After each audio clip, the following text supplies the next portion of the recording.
24 August સુધી ગુજરાતમાં મેઘરાજા મચાવી શકે છે તાંડવ, 4 સિસ્ટમ ભૂક્કા બોલાવશે. ગુજરાતમાં વરસાદનો રાઉન્ડ શરૂ થઈ ગયો છે. હવે મેઘરાજા તાંડવ મચાવી શકે છે. મહારાષ્ટ્રમાં ભૂક્કા કાઢે એવો વરસાદ પડ્યા બાદ મહારાષ્ટ્રથી ગુજરાત તરફ આવશે સિસ્ટમ.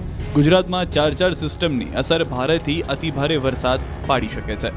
હવામાન વિભાગે આગાહી કરી છે કે 19 અને 24 ઓગસ્ટે ભારેથી અતિભારે વરસાદ પડી શકે. દક્ષિણ ગુજરાત અને સૌરાષ્ટ્રમાં રેડ વોર્નિંગ સાથે ભારે વરસાદ પડી શકે તો ભારે પવન પણ ફૂંકાશે. અન્ય ભાગોમાં પણ વરસાદ પડશે. અમદાવાદમાં પણ હળવા ઝાપટા પડતા રહેશે. હાલ ચોમાસાની ધરી ગુજરાત પર કેન્દ્રિત છે. લો પ્રેશર હવે સાયક્લોનિક સર્ક્યુલેશન બન્યું. વિદર્ભમાં પહોંચી ચૂક્યું છે સાયક્લોનિક સર્ક્યુલેશન. ધીમે ધીમે ગુજરાત પર પહોંચશે પહેલી સિસ્ટમ. 19 और 20 के लिए heavy to very heavy with extremely heavy rainfall red warning के साथ दिया गया है. 21-22 heavy to very heavy rainfall isolated places में ऑरेंज वार्निंग के साथ दिया गया है. 23-24 गुजरात रीजन में हेवी रेनफॉल और येलो वार्निंग के साथ दिया गया है. પાટડીના રણમાં ફસાયેલ 9 યુવાનને સ્થાનિકોએ બચાવ્યા. સુરેન્દ્રનગરના પાટડીના ખારાઘોડા રણમાં વરસાદને કારણે યુવકો ફસાઈ ગયા હતા. વચરાજ દાદાના દર્શન કરી પરત ફરી રહ્યા હતા તે દરમિયાન ભારે વરસાદને કારણે રણમાં 9 યુવકો ફસાઈ ગયા. આ અંગેની જાણ થતાં જ ટ્રેક્ટર અને ગાડીની મદદથી પાટડી પોલીસે ફસાયેલા તમામ યુવકોને સહી સલામત રણમાંથી બહાર કાઢી રેસ્ક્યુ કર્યું. ફસાયેલા યુવકો હેમખેમ બહાર આવી જતા પરિવારજનોએ પાટડી પોલીસની કામગીરીની પ્રશંસા કરી. અંકલેશ્વર હાઈવે પર કાર સમાઈ જાય એટલા મોટા ભૂવા પડ્યા. અંકલેશ્વરથી હાંસોડને જોડતા સ્ટેટ હાઈવે પર ઉતરાજ ગામ નજીક મુખ્ય માર્ગને અડીને જ મોટો ભૂવો પડ્યો છે. પાણીનો નિકાલ માટે નાળું બનાવવામાં આવ્યું છે. એ જ સ્થળે જમીન ધસી પડતા આખી કાર સમાઈ જાય એટલો મોટો ભૂવો પડ્યો, જેના પગલે અકસ્માતથી દહેશત વ્યક્ત કરવામાં આવી છે. આ માર્ગ પરથી સેંકડો વાહન ચાલકો પસાર થાય છે, ત્યારે મુખ્ય માર્ગને અડીને જ ભૂવો પડતા દોડધામ મચી. ભૂવાનું તાત્કાલિક સમારકામ કરાવવામાં આવે તેવી આસપાસના ગ્રામજનો માંગ કરી રહ્યા છે. કાલોલમાં રેલવે વિભાગે બુદ્ધિનું દેવાળું ફૂક્યું. વીજ પોલની વચ્ચે જ રોડ બનાવ્યો. કાલોલના ડેરોલ સ્ટેશનથી પિંગળી તરફ જવાના કાચા સર્વિસ રોડ ઉપર રેલવે વિભાગ દ્વારા આરસીસી રોડ તો બનાવવામાં આવ્યો, પણ કોન્ટ્રાક્ટરે બુદ્ધિનું દિવાળું ફૂંકી માર્યું. કેમ કે આરસીસી રોડ પર વીજપોલની વચ્ચે જ બનાવી દિવાળો. 2 વીજપોલને હટાવવાની તસદી લીધા વગર જ રોડ બનાવી દેતા લોકોને હવે આ રોડ પરથી નીકળવું જોખમી લાગી રહ્યું છે. એમાં પણ રાત્રે જો કોઈ પૂરપાટ આવે તો રોડની વચ્ચે ઊભા રહેલા થાંભલા સાથે જ અથડાઈ જાય. વાહન ચાલકો માટે આ રોડ સુવિધા નહીં પરંતુ દુવિધારૂપ લાગી રહ્યો છે. ભરૂચમાં જમીનના વળતરને લઈને ખેડૂતોએ કર્યો Halla Bol.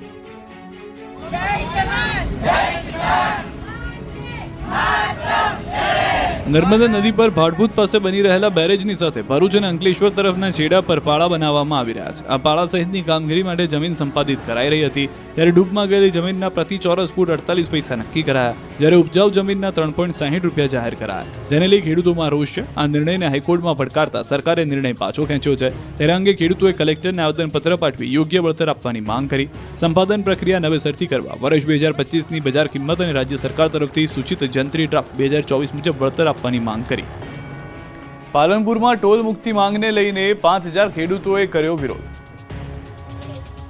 Palanpur Abu road national highway પર આવેલા ખેમાણા ટોલ પ્લાઝાની 20 કિલોમીટરની ત્રિજ્યામાં રહેતા સ્થાનિક લોકો પાસેથી ટોલ વસૂલાતો હોવાથી મોટી સંખ્યામાં ખેડૂતો ભેગા થયા અને ટોલમાંથી મુક્તિ અપાવવા માટે રેલી સાથે વિરોધ પ્રદર્શન કર્યું.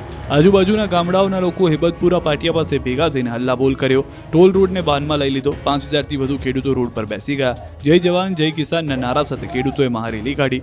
રેલી સ્વરૂપે ટોલ નાકા સુધી પહોંચ્યા અને ટોલ પ્લાઝા પર સંબંધિત અધિકારીઓને પોતાની રજૂઆત કરી. ખેડૂતોની માંગ છે કે ટોલ નાકું 10 કિલોમીટર દૂર ખસેડવામાં આવે અને અમીરગઢ અને પાલનપુર તાલુકાના ખેડૂતોને ટોલમાંથી મુક્તિ આપવામાં આવે, જેને લઈને 15 દિવસનું અલ્ટિમેટમ આપ્યું છે.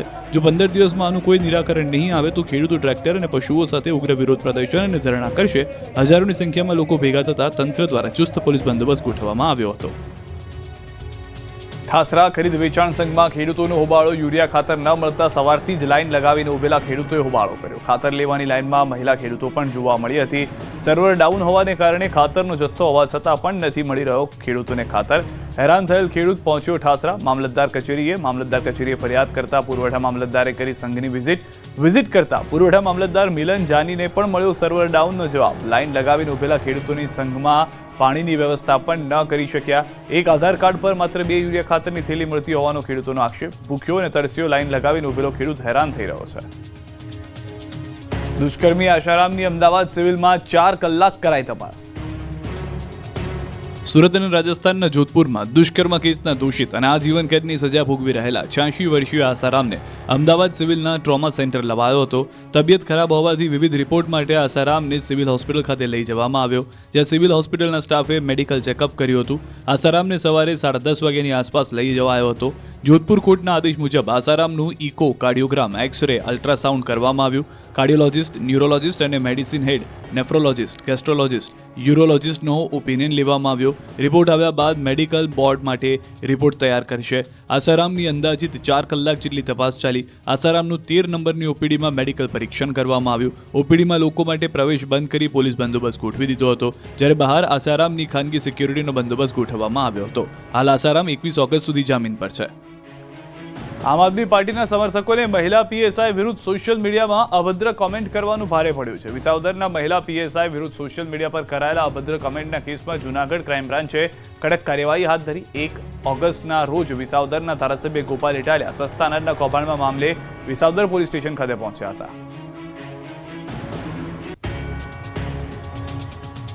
અન્ય મહત્વના સમાચાર પર નજર કરીએ. નવસારીમાં મેળામાં 50 ફૂટ ઊંચી રાઈડ નીચે પટકાઈ 4 ને પહોંચી જા.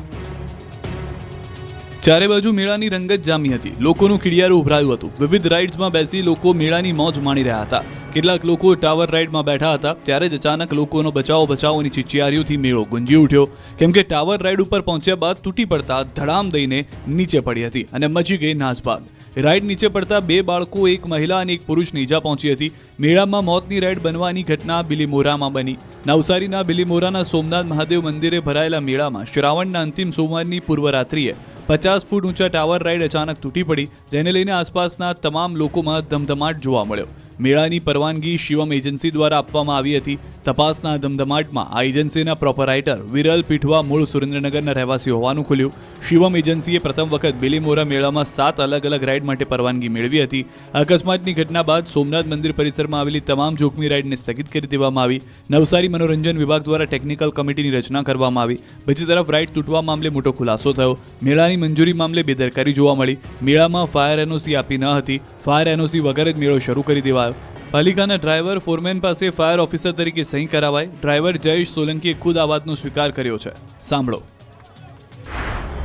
મેં કે આપણામાં ફાયર ઓફિસર કોણ અહીંયા હમણાં તો ચાર્જમાં એ કરેલું છે ને, ચાર્જમાં ના આપેલો છે પણ ઇન્ચાર્જ ફોરમેન તરીકે. એટલે મેડમ ને પૂછ્યું તો મેડમ કે કઈ નહીં કે આપણાથી બી સહી થાય એમ કે ઇન્ચાર્જ ફોરમેનમાં. ઇન્ચાર્જ ફોરમેન તરીકે. ઓકે રોજ ચાર્જ. અરે આ લોકો મેં મેડમ સેમ નહીં કરતો હતો. એમ નથી કહેતા એટલે આ લોકો એનો છે અપાઈ ગઈ કે નહીં, નથી આપી. ખબર નહીં, હજુ તો મંજૂરી લેતા છે. આપણે અહીંથી તો આપી દીધી, વાંધો નહીં. હવે ફાઈન એનો છે અપાઈ ગઈ ને, નથી અપાઈ હજુ.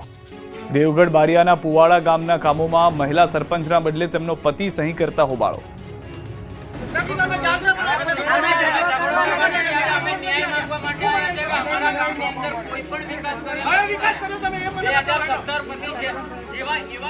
દાહોદના દેવગઢ બારિયા તાલુકાના પુવાડા ગામમાં મહિલા સરપંચના બદલે તેમનો પતિ જ વહીવટ કરતા ગ્રામજનોએ હોબાળો મચાવ્યો. કોળીના પુવાડા ગામના લોકોએ ગ્રામ પંચાયત ખાતે પહોંચીને વિરોધ કર્યો. સરપંચ પદ પર પત્ની હોવા છતાં તમામ કાર્યો પતિ સંભાળતા હોવાના આક્ષેપ કર્યો. એટલું જ નહીં, સરકારી કાગળો પર પણ સરપંચના પતિએ સહી કર્યાનું કબૂલ્યું. તો શૌચાલય, આવાસ, નલ સે જલ, રોડ, રસ્તા, કુવા જેવી મૂળભૂત સુવિધાઓથી ગ્રામજનો વંચિત છે. રજૂઆત કરવા ગયેલા ગ્રામજનો સાથે ઉદ્ધતાઈભર્યું વર્તન કરવામાં આવ્યું. અવાજ દબાવવાનો પ્રયાસ કરાયો. મહિલા સરપંચ અને તેમના પતિ સામે કાર્યવાહી કરવા સૂચના આપી. અંબાજીના કોટેશ્વર મંદિરમાં 18 કિલો ચાંદીની ચોરી. શ્રાવણ માસમાં અંબાજીના કોટેશ્વર મહાદેવ મંદિરમાં ચોરો ત્રાટક્યા અને 13 લાખની ચોરી કરી ફરાર થઈ ગયા. મંદિરમાં શ્રાવણ માસમાં જ એક ભક્તે 18 કિલો ચાંદીનું થાળું દાનમાં આપ્યું હતું. આ અંગેની તસ્કરોની જાણ થતાં મંદિરમાં ચોર ત્રાટક્યા. 15 દિવસ પહેલા દાનમાં આપેલું ચાંદીનું થાળું ચોરી કરી રફુચક્કર થઈ ગયા. ડુંગરોમાં ભાગી ગયા. દ્રશ્યોમાં જોઈ શકાય છે કે 3 વ્યક્તિ મંદિરમાંથી ચાંદીનું થાળું ઉચકીને જઈ રહ્યા છે. 18 કિલોનું લાખોની કિંમતની ચાંદીનું થાળું ચોરી થયાની જાણ થતાં જ પોલીસ ઘટના સ્થળે પહોંચી હતી. Ambaji police, dog squad, FSL સહિતની ટીમ તપાસ આદરી ચૂકી છે. ચોરને પકડવા માટે પોલીસ ડુંગરાઓ ખૂંદી રહી છે. ડોગ સ્ક્વોડ દ્વારા આજુબાજુના 3 કિલોમીટરના વિસ્તારમાં કોમ્બિંગ કરાયું. હાલ મંદિરમાં પોલીસ બંદોબસ્ત ગોઠવવામાં આવ્યો. હાલ મહાદેવનું મંદિર શિવભક્તો માટે બંધ કર્યું છે. મહેસાણામાં ડુપ્લિકેટ ચાવીથી એક્ટિવાની ડેકી ખોલી 1.85 લાખ ઉઠાવી ગયા. જો તમે પણ વાહનોની ડેકીમાં કિંમતી સામાન રાખતા હો તો સાવધાન થઈ જજો. મહેસાણા શહેરમાં રાધનપુર રોડ પર આવેલા કાશી વિશ્વનાથ મહાદેવ મંદિર સામે પાર્ક કરેલા એક્ટિવામાંથી ચોરી થઈ. શહેરના કસ્બા આંબેડકર ચોક વિસ્તારમાં રહેતી યુવતી અને તેના ભાભી એક્ટિવા લઈ રાધનપુર રોડ પર આવેલ કાશી વિશ્વનાથ મહાદેવ મંદિર દર્શન કરવા ગયા હતા. જ્યાં મંદિર સામે પોતાનું એક્ટિવા પાર્ક કરી હેન્ડબેગ ડેકીમાં મૂકી દર્શન કરવા ગયા. આ દરમિયાન અન્ય ટુ વ્હીલર પર સવાર થઈ બે તસ્કર ફરિયાદીના એક્ટિવા પાસે આવી ગયા. ત્યારબાદ ડુપ્લિકેટ ચાવી વડે એક્ટિવાની ડેકી ખોલી તેમાંથી હેન્ડબેગ ચોરી કરી. એ બેગમાં 1.20 લાખની કિંમતની 1.25 તોલાની સોનાની ચેન, 10,000 કિંમતના એરપોર્ટ્સ, 2,000ની ઘડિયાળ, 350 પાઉન્ડ જેની કિંમત 41,300, રોકડા 12,000 તેમજ જરૂરી ડોક્યુમેન્ટ મળી કુલ 1,85,300ના મત્તાની ચોરી કરી બે તસ્કરો ફરાર થયા. પોલીસે આ મુદ્દે ફરિયાદ નોંધી તપાસ હાથ ધરી.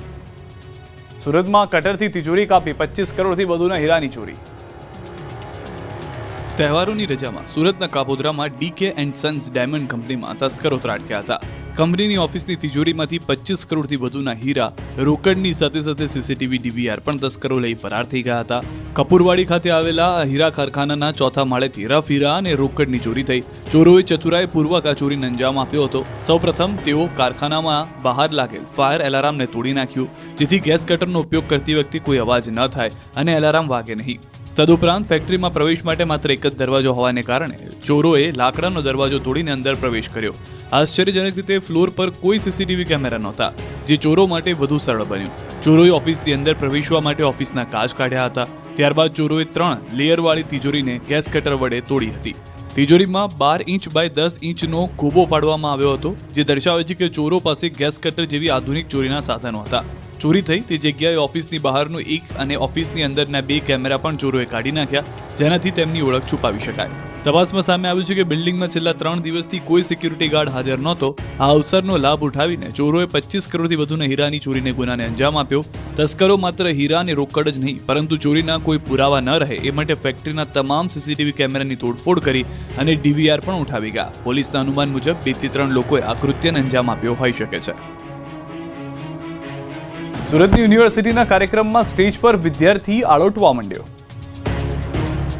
સુરતની વીર નર્મદ યુનિવર્સિટીના સ્ટેજ પર કેટલાક વિદ્યાર્થીઓ ગરબાની કૃતિ રજૂ કરી રહ્યા હતા. ત્યારે જ એક વિદ્યાર્થી ગુલાટ મારતો મારતો સ્ટેજ પર જતો રહ્યો અને ધૂણવા લાગ્યો, આળોટવા લાગ્યો. વિદ્યાર્થીને ગીત વાગતા જ શું સુરાતન ચડ્યું કે સ્ટેજની સાઈડમાંથી સીધો સ્ટેજની વચ્ચે આવી આળોટવા લાગ્યો, ધૂણવા લાગ્યો. થોડી વાર માટે તો કાર્યક્રમના રંગમાં ભંગ પડ્યો. તુરંત અન્ય લોકો આવ્યા અને સ્ટેજ પરથી તેને ઉચકીને બહાર લઈ ગયા. ચાલુ કાર્યક્રમમાં વિદ્યાર્થીની હરકતથી ભારે કુતૂહલ જોવા મળ્યું. સ્ટેજ પર ગરબાની કૃતિ કરતા વિદ્યાર્થીઓ પણ સ્તબ્ધ થઈ ગયા.